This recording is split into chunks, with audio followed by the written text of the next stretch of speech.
नमः गुरुभ्यो गुरुपादुकाभ्य नमः शिवेभ्यो शिवपादुकाभ्य गोरक्ष मच्छेन्द्र गुरु तमभ्यो नमो नमस्ते गुरुपादुकाभ्य। आप सब मेरे साथ एक बार जय घोष करेंगे। बोलिए सत्य सनातन धर्म की। जितनी जोर से हो सकती है उतनी जोर से आप आवाज का उद्घोष करेंगे, जिससे हरियाणा और उत्तर प्रदेश के कोने कोने में आपकी आवाज गुंजायमान हो सके। सत्य सनातन धर्म की, सत्य सनातन धर्म की। भारत माता की, भारत माता की। श्री राम जन्मभूमि की, सियावर रामचंद्र भगवान की, सियावर रामचंद्र भगवान की। भारत माता की, भारत माता की। महायोगी गुरु गोरक्षनाथ जी महाराज की, शंभो जति गुरु गोरक्षनाथ जी महाराज की। दादा गुरु मच्छेंद्र नाथ जी महाराज की, दादा गुरु मच्छेंद्र नाथ जी महाराज की। सिद्ध शिरोमणि बाबा मत्स्येंद्र नाथ जी महाराज की, सिद्ध शिरोमणि बाबा मत्स्यनाथ जी महाराज की। सिद्ध शिरोमणि बाबा अमृतनाथ जी महाराज की, सिद्ध शिरोमणि बाबा अमृतनाथ जी महाराज की। बाबा नागेवाला धाम की, बाबा नागेवाली धाम की। सिद्ध बाबा बुद्धनाथ जी महाराज की, सिद्ध बाबा बुद्धनाथ जी महाराज की। नमः पार्वती पतिये हर हर।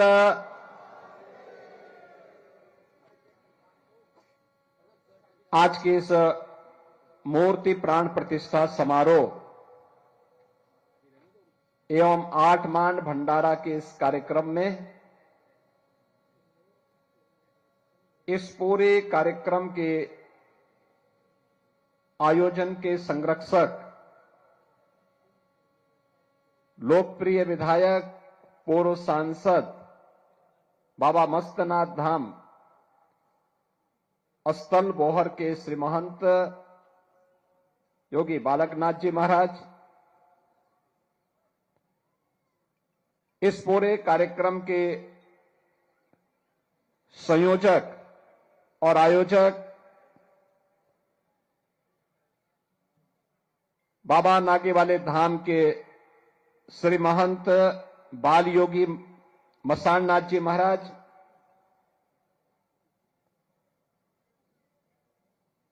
आज के इस समारोह में जिनकी विशिष्ट उपस्थिति है, ऐसे नाथ पंथ के हमारे सभी पूज्य संत योगेश्वर योगी महासभा के महामंत्री श्री महंत चैताईनाथ जी महाराज, हमारे रमतो के 12 के श्री महंत बाबा महंत कृष्णनाथ जी महाराज, 18 के श्री महंत बाबा महंत समुद्रनाथ जी महाराज, पेवा गरीबनाथ मठ के श्री महंत पीर शेरनाथ जी महाराज, कोथकला हिसार के श्री महंत पीर जेताईनाथ जी महाराज, उजाना के श्री महंत पीर राजनाथ जी महाराज, रायसन के महंत पीर लहरनाथ जी महाराज, हीरो कला पंजाब के श्री महंत पूर्णनाथ जी महाराज, धनौरी के श्री महंत पीर हरिनाथ जी महाराज, सांगल से श्री पीर महंत शेरनाथ जी महाराज, आज के समारोह में विशेष रूप से जिनकी उपस्थिति हुई है भारतीय जनता पार्टी के हरियाणा प्रदेश के अध्यक्ष श्री मोहनलाल बड़ोनी जी, हरियाणा सरकार के मंत्री श्री अरविंद शर्मा जी, उत्तर प्रदेश सरकार के जल शक्ति मंत्री श्री स्वतंत्र देव सिंह जी, पूर्व मंत्री और विधान परिषद के सदस्य और मध्य प्रदेश के प्रभारी डॉक्टर महेंद्र सिंह जी, यहां के स्थानीय विधायक श्रीमती कृष्णा गहरावत जी, विधायक निखिल मदान जी, विधायक देवेंद्र कादियान जी, आज के इस मूर्ति प्राण प्रतिष्ठा समारोह में उपस्थित जिला पंचायत अध्यक्ष सोनीपत अशोक भारद्वाज जी, सभी पूज्य योगेश्वरगण, संतजन, भक्तजन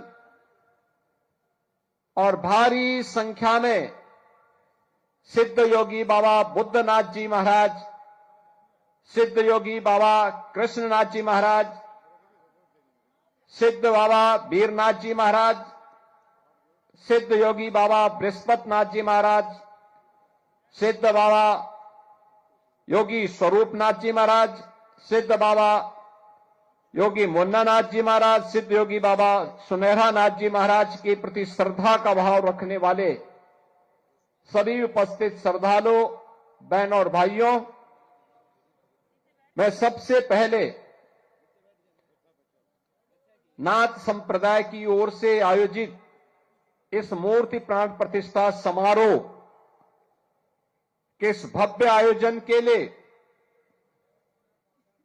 इस पीठ के श्री महंत बाल योगी मसाणनाथ जी महाराज को हृदय से उनका अभिनंदन करते हुए बधाई देता हूं कि उन्होंने अपनी गुरु परंपरा के प्रति जो अगाध श्रद्धा भाव के साथ यहां की जनभावनाओं के अनुरूप इस मूर्ति प्राण प्रतिष्ठा समारोह और आठमान के भंडारे के इस भव्य आयोजन को आज यहां पर आयोजित किया है, ये सचमुच अभिनंदनीय है, सराहनीय है। और इस अवसर पर आप सभी पूज्य संतों का, श्रद्धालु जनों का मैं नाथ संप्रदाय की ओर से भी, योगी महासभा की ओर से भी हृदय से स्वागत करता हूं, अभिनंदन करता हूं। भारत की सनातन धर्म की आध्यात्मिक और सांस्कृतिक विरासत में नाथ पंथ भारत के प्राचीनतम उपासना विधियों में से एक है, जिसने जीवन के मूल्यों और जीवन को जीने के लिए सदैव एक नई प्रेरणा दी है, समाज को उसके साथ जुड़ने, उसके साथ मिलकर के आगे बढ़ने के लिए प्रेरित किया है।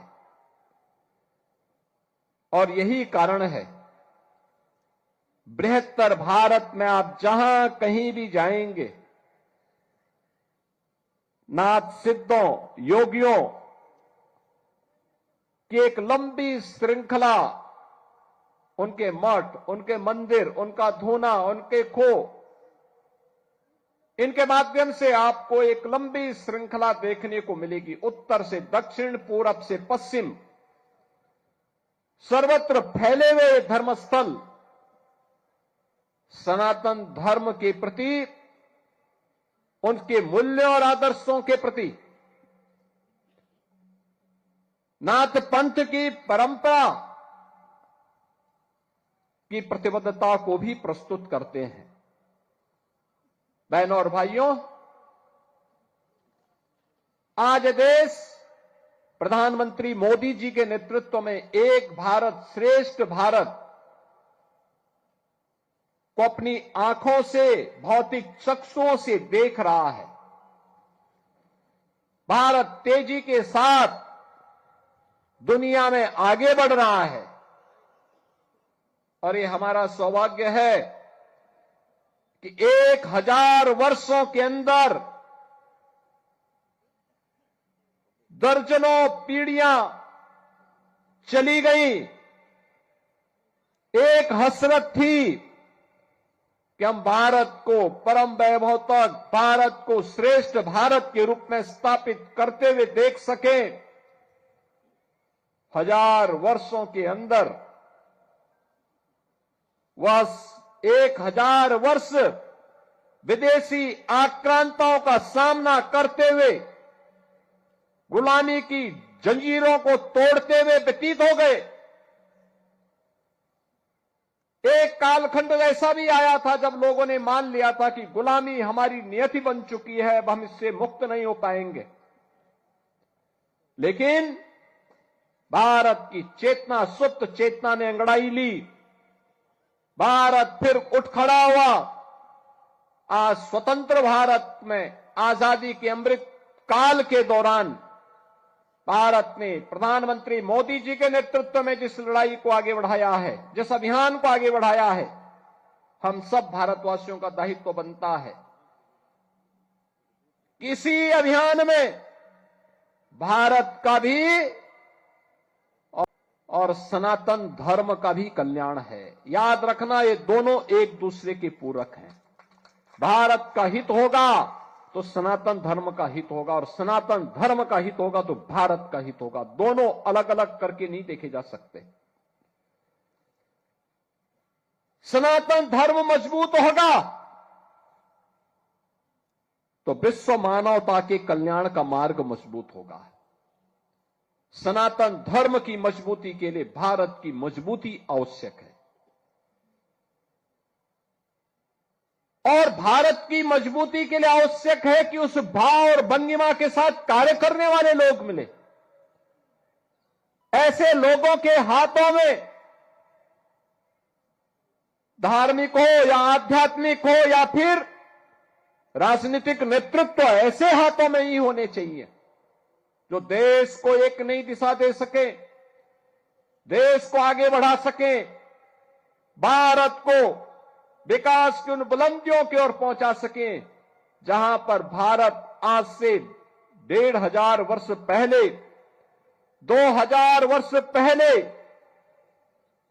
जहां भारत था। और भारत ने पिछले 11 वर्ष के अंदर उस शानदार यात्रा को आगे बढ़ाया है। कोई सोचता था आज से 5 साल पहले, 10 साल पहले कि अयोध्या में राम मंदिर का निर्माण होगा? लोगों के लिए कल्पना थी। संघर्ष सनातन धर्मावलंबी करता था, लेकिन वो ये नहीं मानता था कि ये हो पाएगा। अच्छी सरकार चुनी गई, बन गया ना डबल इंजन की सरकार, डबल ताकत के साथ, डबल स्पीड के साथ कैसे बढ़ती है। गुलामी की बेड़ियां तोड़ डाली गई, गुलामी के ढांचे नष्ट हो गए।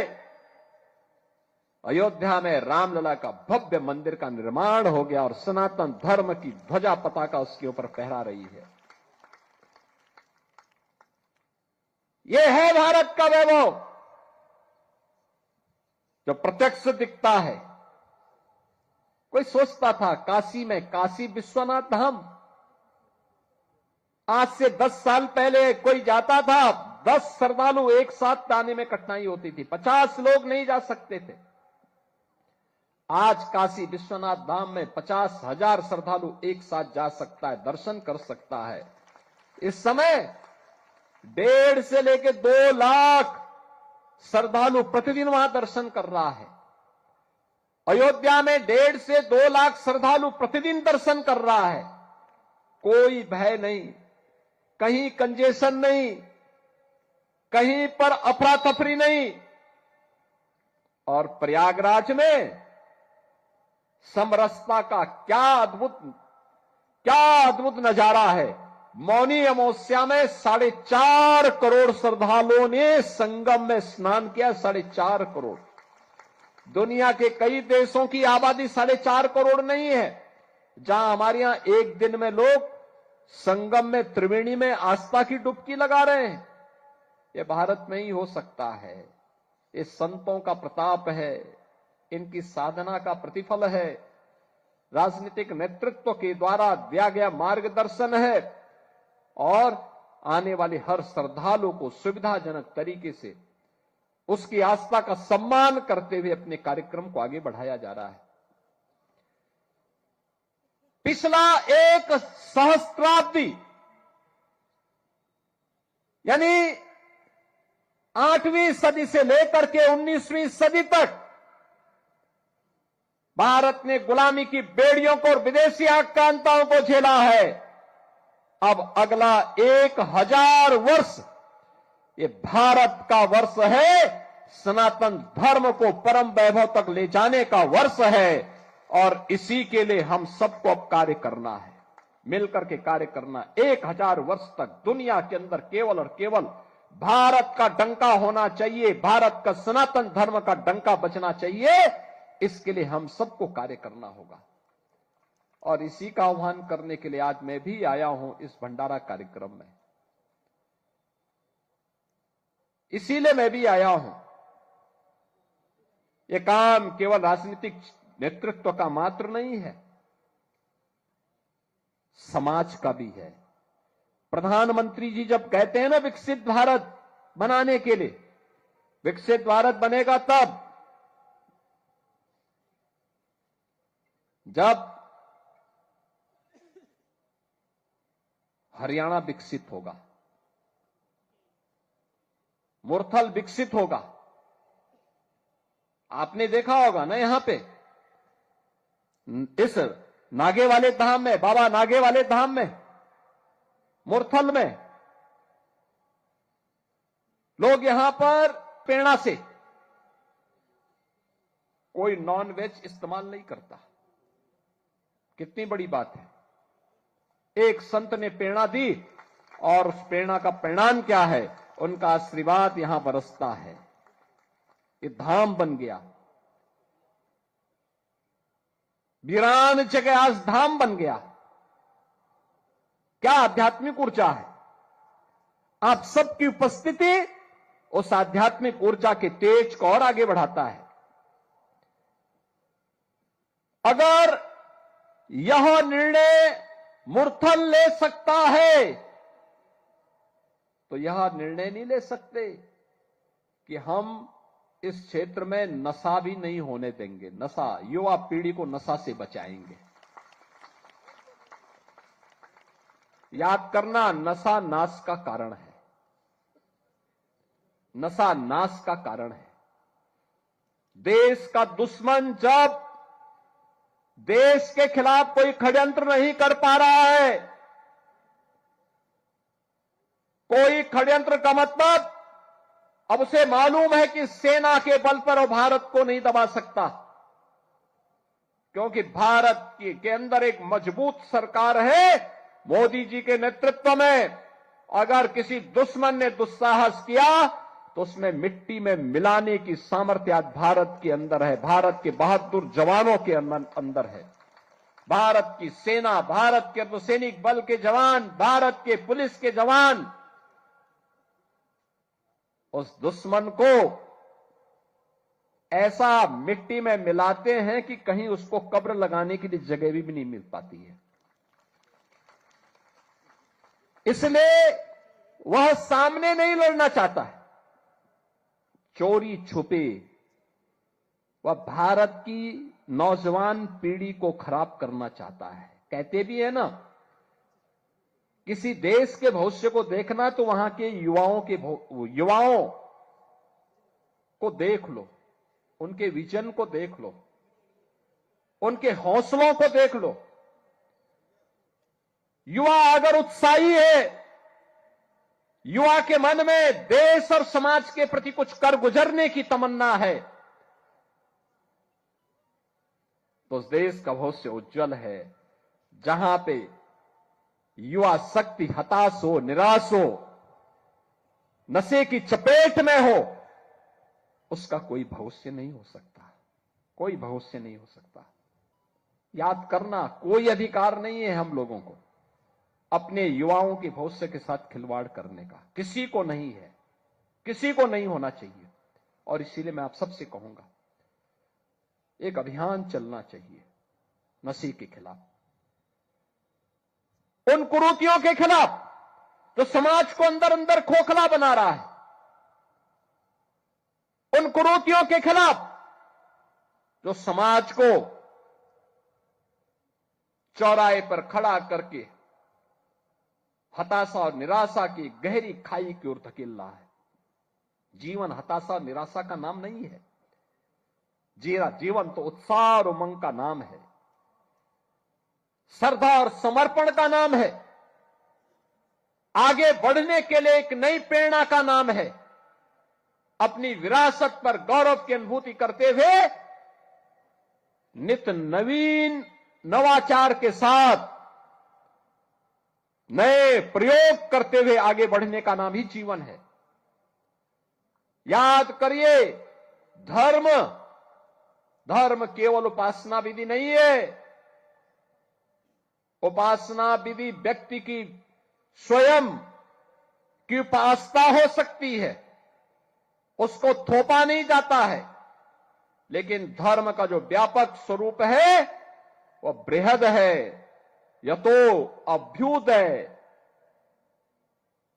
निःश्रेयस, यानी जिसमें दोनों की सामर्थ्य हो। अभ्युदय का मतलब सांसारिक उत्कर्ष। इस जीवन में आदि दैविक, आदि भौतिक और आध्यात्मिक तीनों प्रकार के विकास की प्रक्रिया को आगे बढ़ाना, भौतिक विकास को, आध्यात्मिक उन्नयन को, सांस्कृतिक उन्नयन के लिए पहला पक्ष है। और जब हमारा इस क्षेत्र में हम पारंगत होंगे तो स्वयं ही निःश्रेयस्य का यानी मुक्ति का मार्ग प्रशस्त होगा। मुक्ति एक सन्यासी के लिए, एक योगी के लिए समाधि है। एक छात्र के लिए अपने जीवन में पारंगत होना, अपनी एक क्लास से दूसरी क्लास में पारंगत होना, पास होना, सफलता की नई ऊंचाइयों को प्राप्त करना, ये उसके जीवन का हिस्सा है, यही उसके जीवन का उमंग है।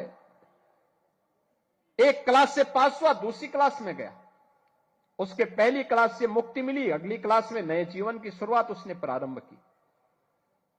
यानी दोनों, हमें अभ्युदय के लिए भी कार्य करना है और निःश्रेयस्य के लिए भी कार्य अपने आप होता हुआ दिखाई देगा। और इसी के लिए भगवान श्री कृष्ण ने कहा था, यही कुरुक्षेत्र की धरती पर कि कर्मण्येवाधिकारस्ते मां फलेषु कदाचन, यही है उसका भाव। कर्म करिए, अच्छा कर्म करेंगे अच्छा फल प्राप्त करेंगे, बुरा कर्म करेंगे तो उसको आपको कोई ताकत उस पाप से वंचित नहीं कर सकती। उस पाप को, वो पाप आपको घेरेगा ही घेरेगा। अच्छा करेंगे, आपके पुण्य पर कोई डकैती नहीं डाल पाएगा, कोई नहीं डकैती डाल पाएगा। और इसीलिए अच्छा करने के लिए हमें कार्य करना होगा। अच्छा करने के लिए गलत नहीं करेंगे, सही करेंगे, नशा के खिलाफ अभियान चलाएंगे, जन जागरण के एक व्यापक अभियान के साथ चल रहे धर्मांतरण के वैध और राष्ट्र विरोधी गतिविधि को कंट्रोल करेंगे। डेमोग्राफी बदलने की जो साजिश हो रही है, लव जिहाद के नाम पर हमारी बेटियों के साथ जो खिलवाड़ किया जा रहा है, इसको रोकेंगे, सख्ती से रोकेंगे, जागरूक करेंगे परिवारों को संस्कारित करेंगे और संस्कारवान परिवार के माध्यम से एक सशक्त राष्ट्र के निर्माण की दिशा में जो प्रवर्तमान अभियान है, इस अभियान में हम भी योगदान देंगे। यह हमारे योगियों को, पूज्य संतों को और समाज के जागरूक नागरिकों को इस दिशा में आगे बढ़ना होगा। और इसकी शुरुआत होती है नशा के खिलाफ अभियान से। जो मैंने कहा, नशा नाश का कारण है, पूरी पीढ़ी को खोखला बना देता है, उसकी सोचने समझने की सामर्थ्य को नष्ट कर डालता है, उसे तमाम प्रकार के पाप कर्मों के लिए प्रेरित करता है। हमें इससे बचने की आवश्यकता है, उसके खिलाफ एक अभियान को चलाने की आवश्यकता है। और इस अभियान को अगर हम एक साथ मिलकर के चलाते हैं, सीमा पार से आने वाला जो ड्रग है, जो नशा है, वह देश के दुश्मनों की साजिश का परिणाम है। कोई जाने अनजाने में उसमें लिप्त है, उस अवैध कारोबार में लिप्त है, उसको वार्न करिए, लोकल पुलिस को अवगत कराइए, समाज को और उसके परिवार को अवगत कराइए। इस पाप की भरपाई तुम जीवन भर नहीं कर पाओगे। जो ये कृत्य कर रहे हो, इसके बारे में बताइए उनको, और नहीं मानता है तो समाज संगठित होकर के इसके विरोध में खड़े हो जाए। सामूहिक रूप से खड़े होना चाहिए। बहन और भाइयों, एक योगी के लिए, एक सन्यासी के लिए, एक संत के लिए धर्म और राष्ट्र से बढ़कर के कुछ नहीं हो सकता। यही उसके जीवन का ध्येय होना चाहिए। उसकी व्यक्तिगत प्रॉपर्टी कुछ नहीं होती, धर्म ही उसकी प्रॉपर्टी है, राष्ट्र ही उसका स्वाभिमान है। अगर कोई राष्ट्रीय स्वाभिमान को चुनौती देता है तो हमें खुल करके उसके सामने आकर के खड़ा हो जाना चाहिए, उसकी चुनौती का मुकाबला करने के लिए खड़ा होना चाहिए। कोई धर्म के खिलाफ आचरण करता है, क्योंकि ऐसे तमाम कालनेमी होंगे जो धर्म की आड़ में सनातन धर्म को कमजोर करने की साजिश रच रहे होंगे। हमें उनसे सावधान होना होगा, उनसे सतर्क रहना होगा। अगर हम सतर्क हैं तो कोई आने वाले समय में हमारी जो यात्रा चल रही है, आज भारत एक नई आभा के साथ आगे बढ़ रहा है। देख रहे हैं ना, दुनिया में जब हलचल है, अराजकता है, अव्यवस्था है, लोग लड़ रहे हैं आपस में, तब भारत एक शानदार यात्रा के साथ आगे बढ़ रहा है। आप सोचो, इस शानदार यात्रा नहीं होती तो प्रयागराज में मौनी अमावस्या के दिन मात्र माघ मेला है, कुंभ नहीं है। कल यानी 18 जनवरी को मौनी अमावस्या के दिन 4.5 करोड़ श्रद्धालु वहां आकर के संगम में आस्था की डुबकी लगाया। 4.5 करोड़। और गंगा जल क्या अविरल और निर्मल है। हमारा दायित्व बनता है कि हम हर उस प्रतीक को सम्मान दें जो हमारे ऋषि मुनियों ने, संतों ने, शास्त्रों ने जिसके लिए हमें प्रेरित किया। किसी को क्या क्या अधिकार मिल सकता कि हमारी देवतुल्य नदियों को प्रदूषित करे, उनकी अविरलता को दूषित करे, बाधित करे। हमें किसी को अधिकार नहीं देना चाहिए। हमारा भी दायित्व बनता है कि तालाब है उसका संरक्षण करें। भाई, तालाब के माध्यम से केवल वो तालाब जल ही नहीं दे रहा, जल का संरक्षण करने का काम भी करता है, सरप्लस वाटर को संरक्षित करता है। और जब संरक्षित करता है तो वही जल फिर आपके काम आता है, ग्राउंड वाटर ही फिर आपके काम आता है। अगर आप बैंक में पैसा जमा नहीं करेंगे और आपको कभी जरूरत पड़ गई पैसे की, आप बैंक में जाएंगे, बैंक आपको पैसा दे देगा क्या? नहीं देगा। ऐसे ही स्थिति हमारे जीवन की भी होती है। हमने जल संरक्षित किया नहीं और हम चाहेंगे कि हम जल लेते जाएं, और एक समय जब भूगर्भीय जल समाप्त हो जाएगा तब कहां जाएंगे आप? इसलिए तालाबों पे कब्जा मत होने दीजिए, उसका संरक्षण करिए, वहां जल शुद्ध हो जाए, इसके लिए देसी पद्धति अपनाइए, नदियों को पुनर्जीवित करिए। मैं देख रहा था हरियाणा में तो सरस्वती नदी को पुनर्जीवित करने का काम हुआ। मैं पेवा में गया था, बापू शेरनाथ जी बापू के आश्रम में। क्या देखा मैंने वहां, सरस्वती जी का कितना पावन धारा वहां देख रही थी। कभी ये सरस्वती महानदी थी, जैसे गंगा जी है, जैसे यमुना जी है, ऐसी ये धारा बहती थी यहां से लेकर के खंबात की खाड़ी तक, लुप्त हो गई। हमारा दायित्व बनता है कि अपनी नदी संस्कृति को जीवित करें, पर्यावरण के संरक्षण के लिए कार्य करें। ये प्लास्टिक दुश्मन है, दुश्मन पर्यावरण का। इसके खिलाफ अभियान चलना चाहिए, हमें एक अभियान चलाना चाहिए। जीवन शॉर्टकट का मार्ग नहीं हो सकता, चुनौती का मार्ग होता है। राम की मर्यादा संघर्षों से है, कृष्ण की लीला संघर्षों से है, शिव की चेतना संघर्षों से है, और प्रयागराज की समरसता भी ये संघर्षों से है। तब संघर्षों से मां गंगा 1000 किलोमीटर की यात्रा जब तय करती है तब प्रयागराज में आती है। याद करिए, पत्थरों की थपेड़ों को झेलते हुए, उनका मुकाबला करते हुए, अनेक पगडंडियों का सामना करते हुए प्रयागराज पहुंचती है मां गंगा, प्रयागराज पहुंचती है मां यमुना, प्रयागराज पहुंचती है। आध्यात्मिक रूप से मां सरस्वती वहां पहुंचती है, और तीनों का जब त्रिवेणी बनती है वह पवित्र धाम बनता है। और तब लोग कोई उचित मुहूर्त देख करके वहां आस्था की डुबकी लगा करके जीवन को धन्य धन्य महसूस करते हैं। यही तो सनातन धर्म है, यही सनातन धर्म का भाव है। और उस सनातन धर्म के उस भाव को आगे बढ़ाने के लिए हम सबका दायित्व बनता है कि कोई विकृति अगर कहीं से आ रही है उसके प्रति सचेत हो जाए। याद करिए, केरल के अंदर 2009 में वहां की माननीय उच्च न्यायालय ने कहा था कि लव जिहाद केरल जैसे राज्य को इस्लामिक राज्य बनाने की साजिश का हिस्सा है। आज जब मैं देख रहा हूं देश के अंदर तमाम राज्यों में षड्यंत्र बड़े पैमाने पे हो रहे हैं।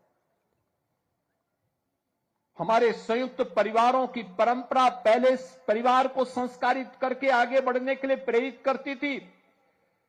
धीरे धीरे करके वह परिवार की, संयुक्त परिवारों की परंपरा खंडित होती गई। आज वह भी विखंडित होती दिखाई दे रही है। उसे जीवित करने की आवश्यकता है। धामों के संरक्षण और स्वच्छता के प्रति हमें जागरूक होना पड़ेगा। उनकी पवित्रता को और उनकी मर्यादा को बनाए रखना पड़ेगा। पूरा देश अगर अयोध्या आ रहा है इसलिए क्योंकि अयोध्या धाम में आज भी उसको प्रभु श्री राम की मर्यादा का स्मरण होता है, तो अयोध्या धाम की ओर उमड़ पड़ता है। लाखों लोग प्रतिदिन आ रहे हैं, आज भी आ रहे हैं। याद करिए, 2 वर्ष पहले प्रधानमंत्री मोदी जी ने अयोध्या में रामलला के भव्य मूर्ति की प्राण प्रतिष्ठा का कार्यक्रम संपन्न किया था। इससे पहले 2020 में अयोध्या में भव्य राम मंदिर के लिए शिलान्यास का कार्यक्रम संपन्न हुआ था, भूमि पूजन का कार्यक्रम संपन्न हुआ था। और तब से अब तक 45 करोड़ श्रद्धालु अकेले अयोध्या धाम आया है दर्शन करने के लिए। 45 करोड़।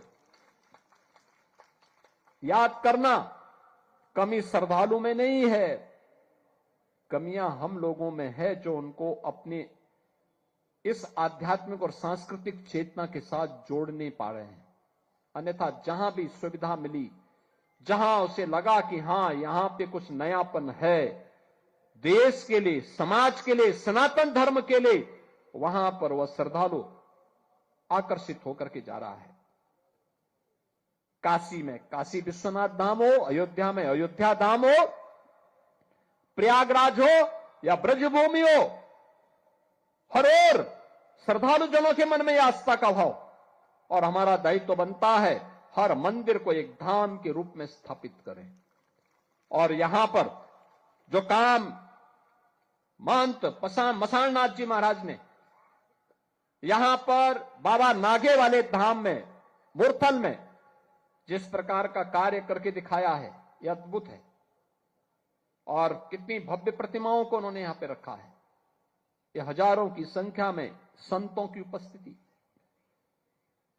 योगेश्वरों की उपस्थिति, हरियाणा सरकार की उपस्थिति, यहां के जनप्रतिनिधियों का श्रद्धा भाव, हजारों की संख्या में श्रद्धालु जनों की उपस्थिति, उन पूज्य सिद्ध योगियों के प्रति श्रद्धा और समर्पण का एक अनुपम उदाहरण है। यह सचमुच अभिनंदनीय है। लेकिन मैं आप सबसे कहूंगा कि जो भी विकृति सनातन धर्म को कमजोर करेगी और हमारी इस 1000 वर्ष की शानदार यात्रा में बाधक बनेगा, हर भारतवासी का दायित्व बनता है, हर सनातन धर्मावलंबी का दायित्व बनता है, हम उसके खिलाफ मोर्चाबंदी लेकर के उसको बाहर का रास्ता दिखाएं और अपनी शानदार यात्रा को आगे बढ़ाएं, जिससे भारत को प्रधानमंत्री मोदी जी ने अगले 25 वर्ष की कार्य योजना बनाई है। यानी 21 वर्ष के बाद जब ये देश अपनी आजादी का शताब्दी महोत्सव मनाएगा, तो शताब्दी महोत्सव का हमारा लक्ष्य विकसित भारत होगा।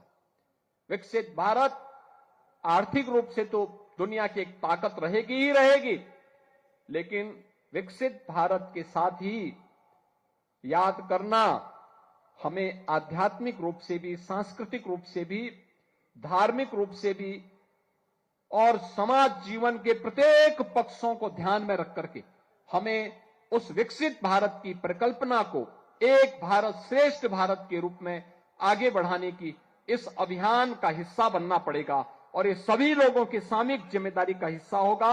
इस विश्वास के साथ मैं एक बार फिर से जिस बारे में आज यहां पर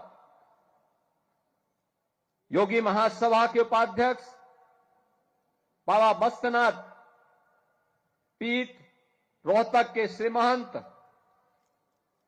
योगी बालकनाथ जी महाराज ने कहा, योगी महासभा के शताब्दी महोत्सव के कार्यक्रम प्रारंभ होने वाले हैं और उस कार्यक्रम की दिशा में एक व्यापक कार्य योजना आगे बढ़ेगी।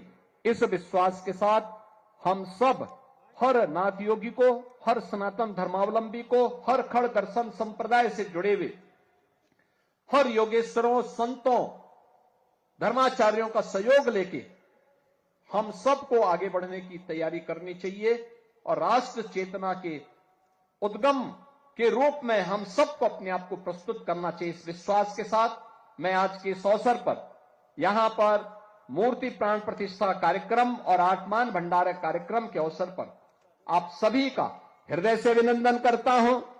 जिन पूज्य संतों का आज यहां पर मूर्ति प्राण प्रतिष्ठा का कार्यक्रम संपन्न हो रहा है, सिद्ध बाबा बुद्धनाथ जी महाराज, सिद्ध बाबा कृष्णनाथ जी महाराज, सिद्ध बाबा बीरनाथ जी महाराज, सिद्ध बाबा बृहस्पतिनाथ जी महाराज, सिद्ध बाबा स्वरूपनाथ जी महाराज, सिद्ध बाबा मुन्नानाथ जी महाराज, सिद्ध बाबा सुनहरा नाथ जी महाराज, इन सभी पूज्य संतों और योगेश्वरों के श्री चरणों में नमन करते हुए मैं यहां के श्रीमंत बाल योगी मसालनाथ जी महाराज को इस पूरे कार्यक्रम के प्रति हृदय से एक सफल आयोजन के लिए बधाई और शुभकामनाएं देते हुए कल बसंत पंचमी का आयोजन भी है।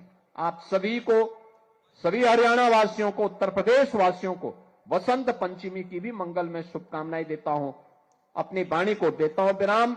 जय जय श्री राम।